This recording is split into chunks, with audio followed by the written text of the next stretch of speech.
I thought I'd share something with you today on our little toy car video, a little trip just a few minutes away from my house by car. This is the backwoods of the Henry Ford estate where Henry Ford lived in Dearborn. Fairlane, that's the garage. And then we will go around to the front and see the estate. This is still the back view of the garage, and there's those little things that I think that maybe little boats went in that stone part there.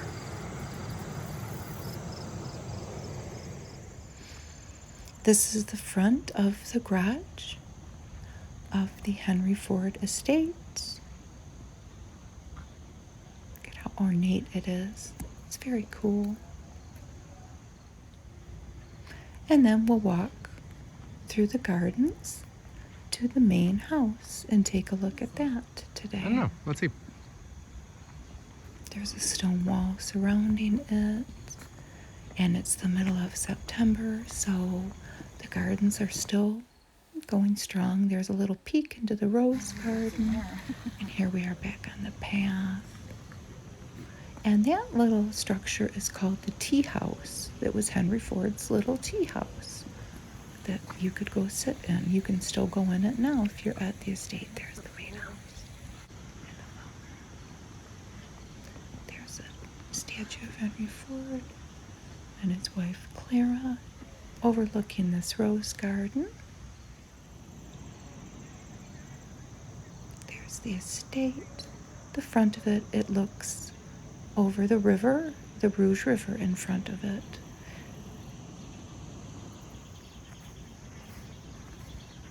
And that little door there is always fascinating to me. It went to where they would launch their boats into the river. You can't get in there now. So that's our little field trip. Let's get to the cars. I have some toy cars here today, but they're a larger scale than the cars that I usually make videos with. These are currently being sold in stores. These particular cars came from CVS. My son got them for me.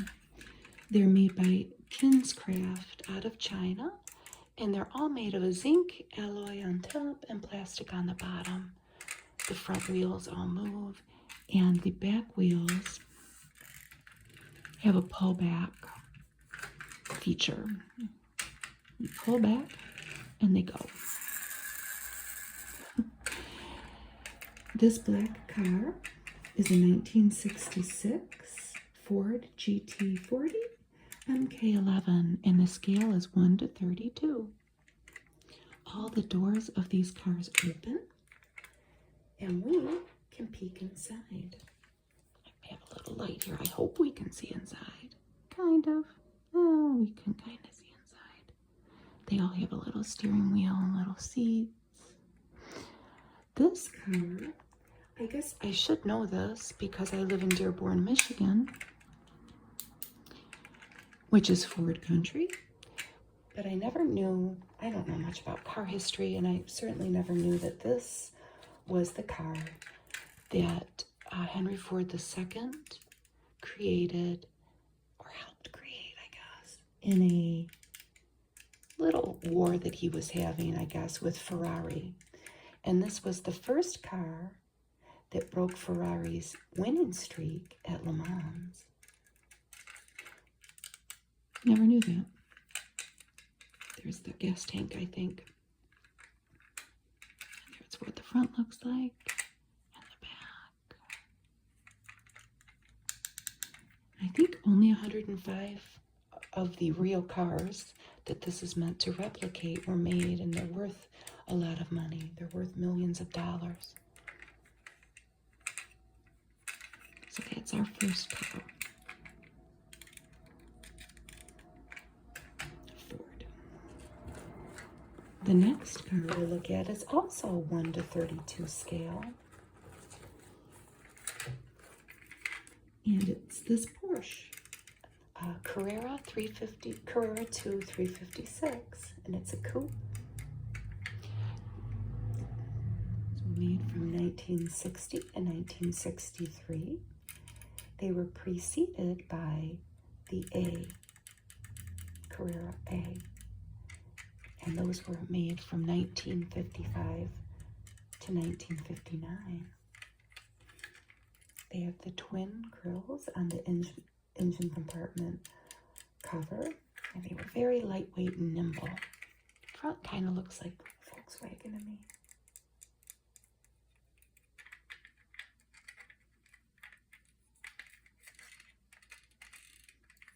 Let's look inside. Ooh, that one's cool inside. Let's get my little light. Not that it's helping much, but we can kind of peek inside. The most expensive one of these cars, in real life, to sell was Janis Joplin's. And that was an everyday driver for her. You can see. I wonder what color hers was.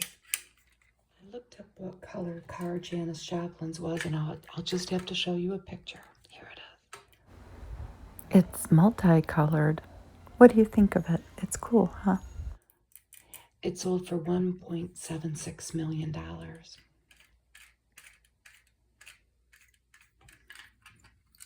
It's a cool little car. This was replaced in September 1964 by the Porsche 911. 911, I don't know how you say it. So that's the one. Let's see how it can go. Let's protect the other car.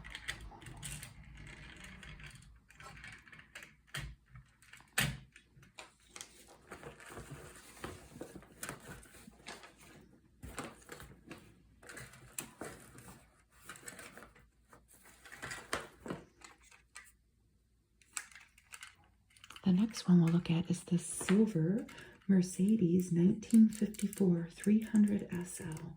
This is a 1:36 scale though. Let's pop its doors open. Oh, it's got these Gullwing. Well, it's a Gullwing coupe. And these were made from 1954 to 1957 in West Germany.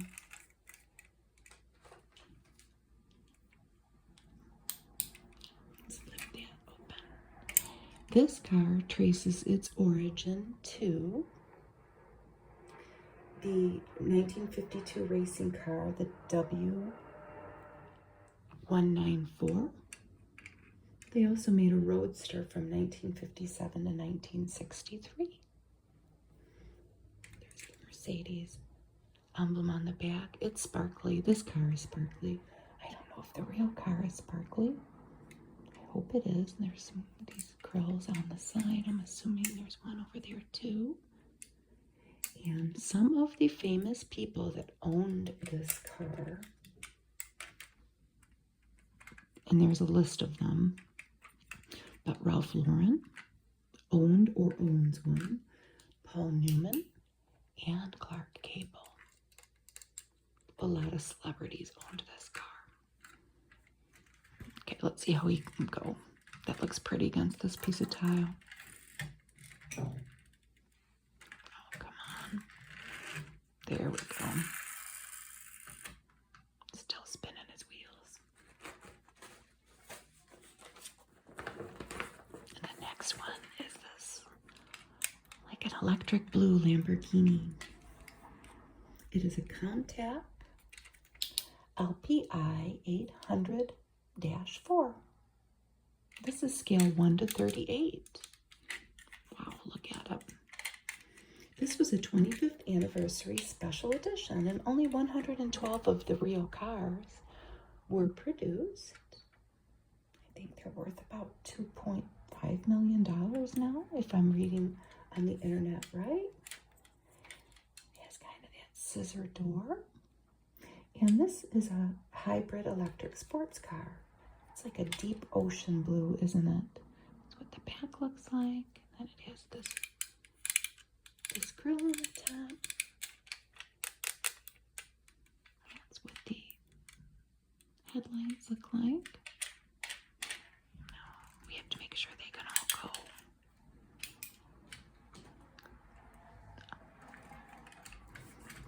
have to make sure these work before I put them away because my son said something very encouraging to me about these cars, my son that got me them.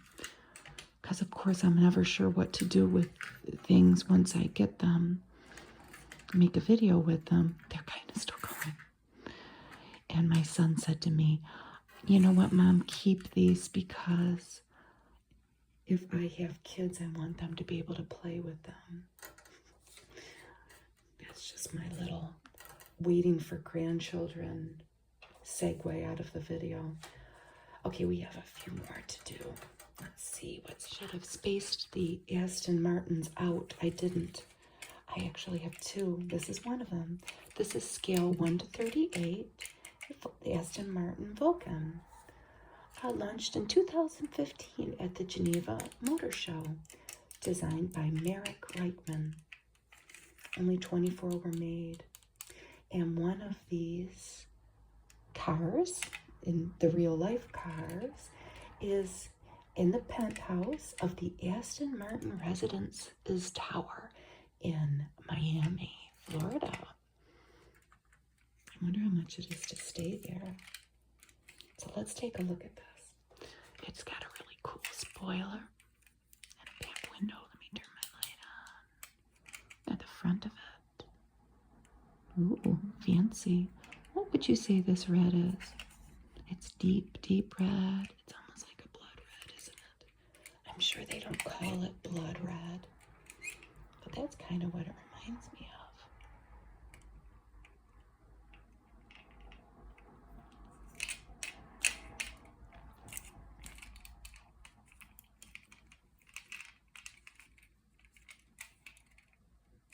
Where's the gas tank thing?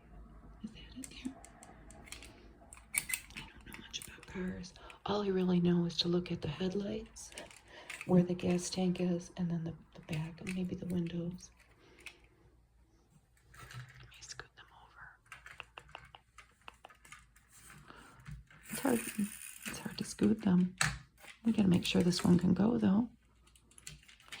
It can go faster than that. I'm just not pulling them back. There we go.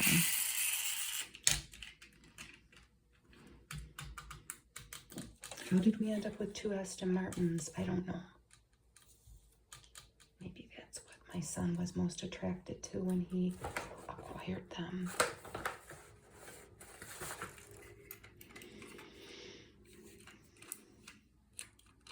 And here is a Porsche 911.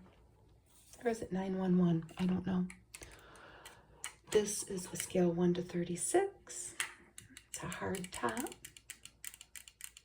This was the most expensive and fastest 911 model. It's a GT2. They were made from 1993 to 2009. And since 2010, they were known as the GT2 RS. And it was based on the 911 Turbo.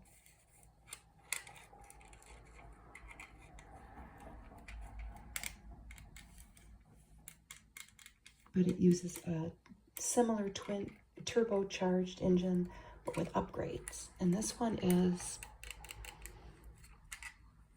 like a turquoise, isn't it? It has a spoiler. Let's look at the back and then the window. Let's flip open the doors. The front is very cool. How the hood is black. And then the little Porsche symbol there. And the headlights are very cool. These cars to buy at the store, I think they're like they're under $10, I'm pretty sure. But they're pretty detailed, aren't they? I say this, of course, not knowing much about these things. I like that one. Let's see if it can go. Move everybody back. Here he comes, guys. Here comes the other Porsche. We have one more left.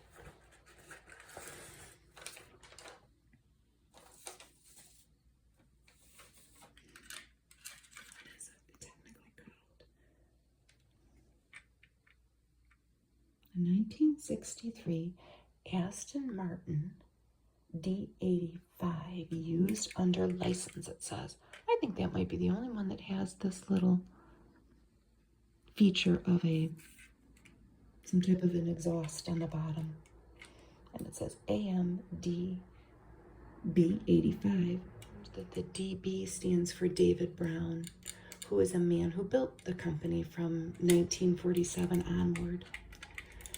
This is a British Grand Tourer, but it was designed by an Italian coach builder, Federico Formente. And these cars, I think, are probably best known for the James Bond films. But of course, the James Bond cars usually have a bunch of gadgets in them. This car is called Dubonnet Red, D-U-B-O-N-N-E-T,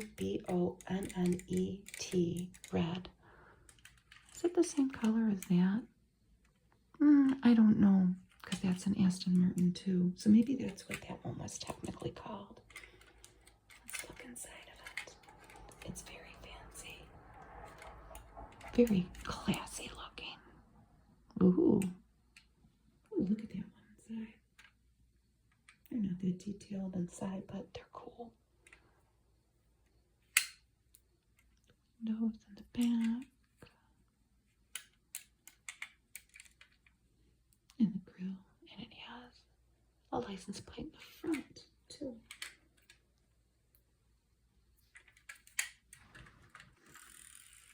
The only other one that has the license plate is that one. The Mercedes. I didn't notice that before I was trying to catch the details. Let's make sure this one can go.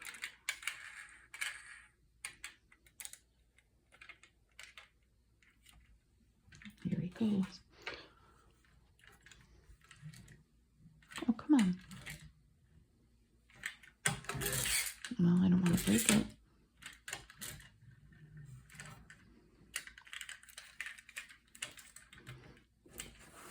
So here's my little collection of cars that my adult son, says he wants to keep.